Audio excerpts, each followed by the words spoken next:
अंगावर पडलेला विजयाचा गुलाल निघतो ना निघत तितक्यात मारेकऱ्यांनी नगरसेविकेच्या पतीला भर रस्त्यात संपवलंय।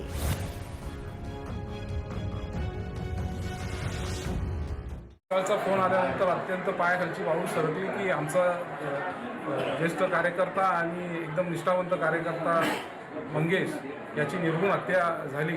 त्यानंतर पूर्णपणे खोपोलीतलं वातावरण शांतता पूर्णपणे बिघडलेली आहे। मी संपूर्ण पोलीस शासनाला सुद्धा विनंती करतो की आपण जे आरोपी आहेत, ज्याची नावं आहेत, फिर्यादींची जी नावं दिलेली आहेत त्यामध्ये पूर्णपणे राष्ट्रीयचे जिल्हाध्यक्षांचं नाव आहे, त्यामध्ये बरोबर रवींद्र देवकर त्यांचे जे कार्यकर्ते आहेत राष्ट्रीयचे त्यांचं नाव आहे, त्यांच्या मुलांचं नाव आहे, तर त्यांना ताबडतोब त्यांनी हजर करावे आणि आमच्या या गुण हत्येला आम्हाला न्याय द्यावा सर्वांना।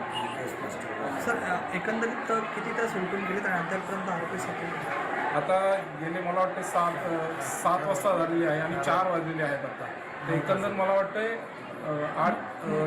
9 तास झालेले आहेत आणि 9 तासामध्ये पोलिसांकडून फक्त आम्ही पथक पाठवलेले आहेत, 10 पथक पाठवलेले, 5 पथक पाठवले, अशाच फक्त आम्हाला आहे की जर तुम्ही त्याच वेळेला जर नाकाबंदी करून किंवा जर यंत्रणा हरवली असती तर तुम्हाला आरोपी ताबडतोब मिळालेले असते।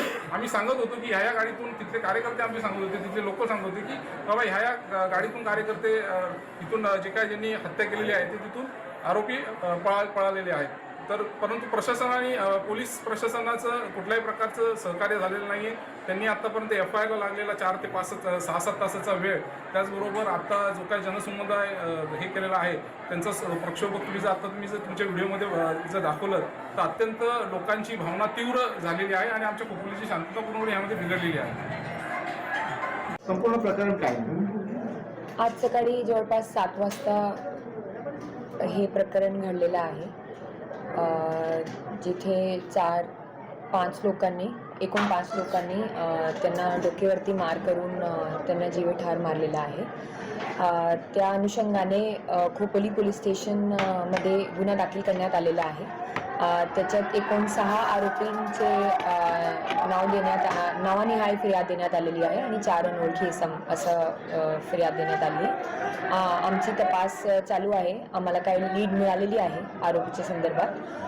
आपण लवकरच आरोपींना अटक करू आणि कौशल्यपणे जे टेक्निकल एव्हिडन्स आहे आणि बाकी एव्हिडन्सचे माध्यमातून त्यांच्या विरोधात चार्जशीट दाखल करू। सकाळी ही घटना घडलेली होती, या अंतर्गत खुनाचा गुन्हा दाखल करण्यात आलेला आहे। एकूण 6 आरोपी नावानिशी आणि 4 अनोळखी अशा लोकांविरोधात गुन्हा दाखल करण्यात आलेला आहे।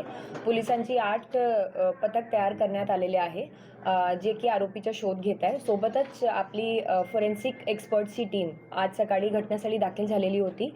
त्यांची सुपरविजनमध्ये जे सॅम्पल्स आहे, फॉरेन्सिक सॅम्पल्स, ते सीन ऑफ क्राईमवरून कलेक्ट करण्यात आलेले आहे।